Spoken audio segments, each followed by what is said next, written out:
Hello and greetings from my channel. My name is Kryles and welcome, as today we will be continuing my D&D for Dummies series by going on to one of the most fun and, for some of us, nerve-wracking parts of being a dungeon master in D&D, and that is making a villain. So my little baby adventurers and game masters, or those of you that just like seeing different takes on D&D, despite what you might think, Dungeons & Dragons is not a game of just being fantasy races and classes and going to taverns. No, in every game, and especially under every hooded figure in an alleyway, is, yes, a villain. It's D&D! So, villains, right? Some of us hate them, some of us love them, some of us hate to love them, and some of us love to hate them. Your villains are the enemies of your party, the traitors of all that is good, the malevolent beings that cherish torment, or just simply... the bad guy.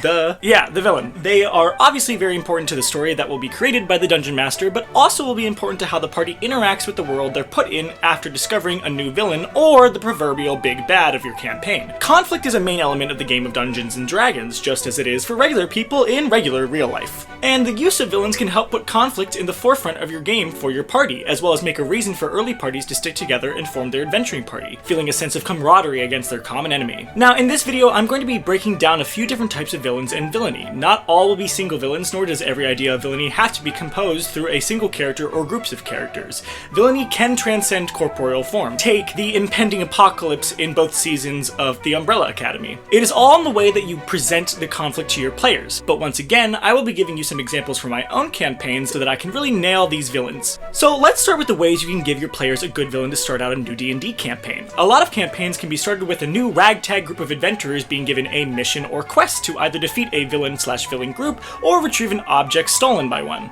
Now, this can just be the run-of-the-mill goblin tribe or a giant bear in the nearby cave or what have you. However, I would suggest giving your party a named and infamously renowned villain. Not only is it a great way to put the party together against a common problem, but it also gives this problem a face and ability to truly interact and devise active plans against the party. Unlike with a bear hoarding an item in a cave scenario, making the villain a bandit king per se, you as a DM can make this bandit king more than one simple interaction to build up the dastardness and vileness of them. Trust me, it's much more exciting for the players when they realize they can talk to their enemy who is able to lie, trick, and cheat them, rather than just walk into an angry wild bear attack. For my first full-length 1-20 campaign, I used a module that I had been writing and working on when I was just a player that I had playtested a few times to start their adventure. The module's quest was pretty simple, and also kind of looking back, not really appropriate for level 1 to 3 characters, but I made it work. But the quest given to them was from a group of scholars in the north of the country. They sent letters out to the adventurers of the world to help them with a cause, but only the 4 of the party accepted them.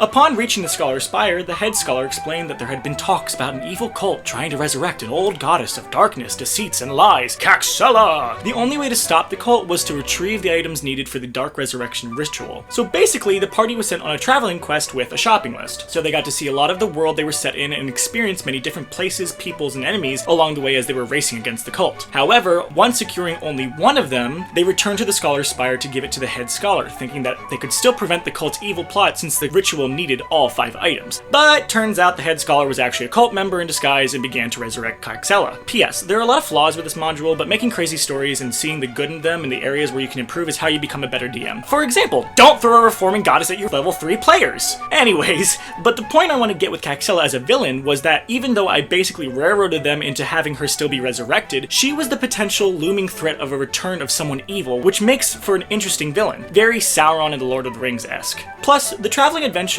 allowed for the players to learn not only about Caxella and her cult, but much of the rest of the setting of the campaign, which drove them to want to explore on their own volition after defeating her. Plus, gave them the perfect bond as a party to want to save the world from evil, which was definitely around the corner. But yeah, for starting villains, I would make them not so easily gotten at first. I think the Caxella arc was like 7 sessions, and they knew about her from session 1 up to when they fought her the 7th session. This way you can show the openness of the world of D&D, the looming threats of your world, and depending on where your party is, you can throw in fun lore stuff so your party can kind of learn all the basic facets of Dungeons & Dragons right in the first arc of your campaign. You can also use this idea if you want to run an arc-by-arc campaign with different villains each time. Again, you don't have to start with stuff like this. This is just my suggestion for new players/DMs and starting a full-length campaign. There are many other ways to start a campaign and keep momentum. This is just what I have done.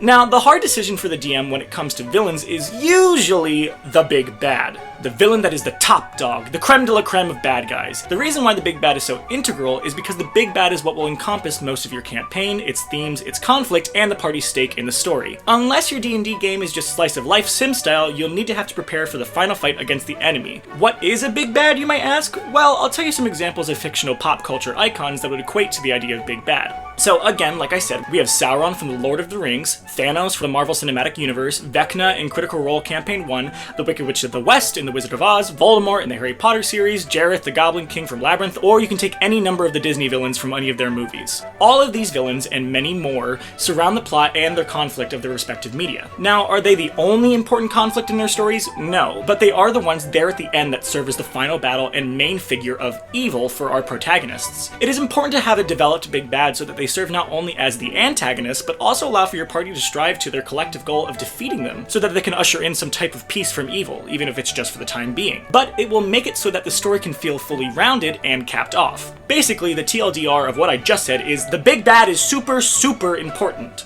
And now comes the part where I talk about my boring ass ideas that I use in my campaigns and show you my crappy art to feel like I'm talented. Yeah, anyways. So let's discuss what possible big bad you can have by discussing what I've done so far. So in my first full 1-20 campaign with Rogue Khan, you remember them, right? They faced off an evil god named Bin Lodal, who was basically my world's Lucifer character. Bin Lodal caused the War of the Gods that had the greater god shut behind the Divine Gate and morphed the world into the way it was today. He was defeated and punished by being imprisoned under the crust of the world and was guarded by the demigod son of the god of the sea. Bin Lodal was a great first big bad because his actions were all understandable to a sense to the party. He felt wronged by the creator of the universe and wanted to enact revenge. Obviously, his ways of doing so were very much twisted and horrible and basically would have caused the entire universe to be wiped out and recreated by him. So even though we could understand where he was coming from, he was obviously monstrous and evil. Bin Lodal, just like Caxella, actually became a looming figure that really helped drive the impending doom of his powerful and eventual escape, as well as the travesty it would have been if the party could not defeat him, which thankfully they did. Now, do all villains need to have a backstory that explains how they became the malicious and evil beings they are today? No, which is exactly what I dove into with my second campaign following Impactamaga. Now, Impactamaga's setting was the most important part about how this villain worked. The setting, known as the Kashanan Empire, was an oppressive nation that did not allow for anyone to leave its borders, banned anything too fantastic or magical, and forbid any fake creatures, i.e. elves, gnomes, fairies, etc., etc., from being in the nation lest they be killed. Half-elves, of which the party had 2, were treated as second-class citizens, so most of the setting really set in a dark and gloomy atmosphere of despair, which made the party band together to right the wrongs of the Kashanan Empire by confronting whom they thought was the problem, the Emperor. However, they would soon discover that the corruption and despair was caused by the workings of an eldritch being known as Nath Yazish, the ultimate corruptor. Now, if you know anything about the works of H.P. Lovecraft, or just cosmic horror in general, you'll know eldritch beings are nothing to mess with. Nath Yazish is the embodiment of pure evil for evil's sake. It has no sad or sympathetic backstory or qualities. It did only as its title implied, corrupted. Not only that, but almost every bad thing of the Kashanan Empire was a result from Nath Yazish or its cult's workings. The party facing a villain like this truly encompassed the idea of cosmic horror. The whole stare into the void long enough and the void will stare back, with moments of insanity, darkness, and manipulation from this being. The party knew that they had to be the ones to stop it when they had the chance. Evil incarnate and darkness. No sympathy from this villain here. For my most recent campaign following the Severed Blades, which just ended 2 Saturdays ago, I had what I believe so far was my most interesting big bad, the White Apostle. So I'm gonna try to explain this villain as best as I can because it's a little complicated, but long story short, a young man named Kove Sugra from an alternate dimension had the goal of trying to reform his reality's creation beings by gathering the most powerful higher beings. He wanted to do this because magic has hurt him in the past and he wanted to make more good in the world by recreating these creation beings. But in doing so, this caused a rip in reality, sending himself and the others through a dimensional hopping portal that I referred to as simply the tunnel. Everyone got spat out into the reality of my campaign setting except for Kove, who was stuck in the tunnel for a bit. He became split into 2 personalities. One version of him was tossed out with everyone else, and the other one got trapped in the tunnel when it shut. Now, the tunnel is full of lots and lots of energy, which made that Kove super powerful as he bided his time, going insane stuck in the tunnel. While the other Kove was also driven mad and traumatized by the higher beings fighting with each other once spat out. That Kove magically removed part of his brain, I know it's weird magic stuff, making him an old, kooky, and clueless wizard, and began going by his surname backwards, Argius, only to create an exact copy of himself before he ever entered the tunnel as a reminder for him once he lost his memories. The White Apostle was the Kove that was stuck in the tunnel. Eventually Eventually he was released by the party, and by that point had grown so insane and powerful that he decided all magic of all kind had to be removed and absorbed by him from every reality ever. All in all, 3 coves: White Apostle Cove, Argius, and we'll refer to the one Argius made as Soft Boy Cove. So yeah, that's a lot to explain. Also, if people really want,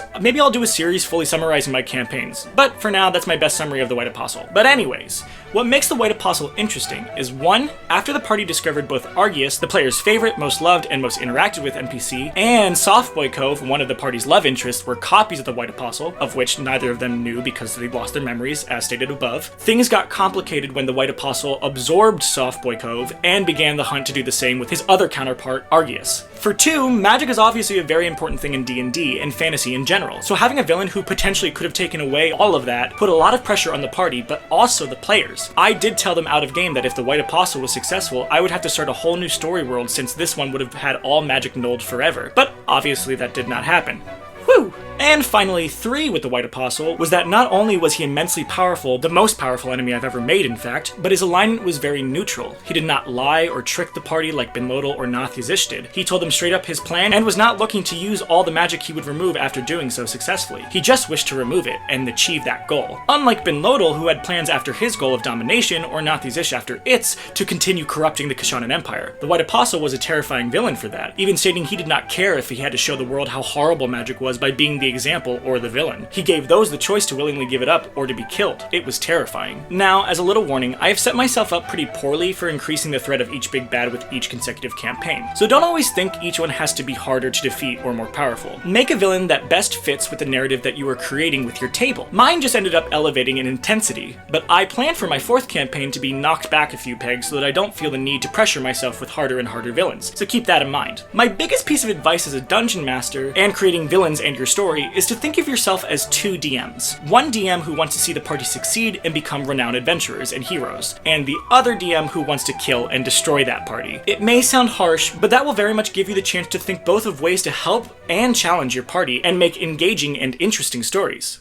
But yeah, those are my thoughts on villains and of course my examples. Take them in any way you like. I hope that these provided some good examples of villains in campaigns and inspired you to make some truly dastardly enemies for your party and their story. Let me know in the comments what your favorite villains are of all time. It doesn't have to be D&D related. It could be, or could just be plain old movie, TV, book villains. As a weeb myself, one of my favorite villains is, obviously if you watch my videos, Griffith from Berserk. He's such a bastard, but I love him. But either way, hope you all enjoyed and have a good one, friends.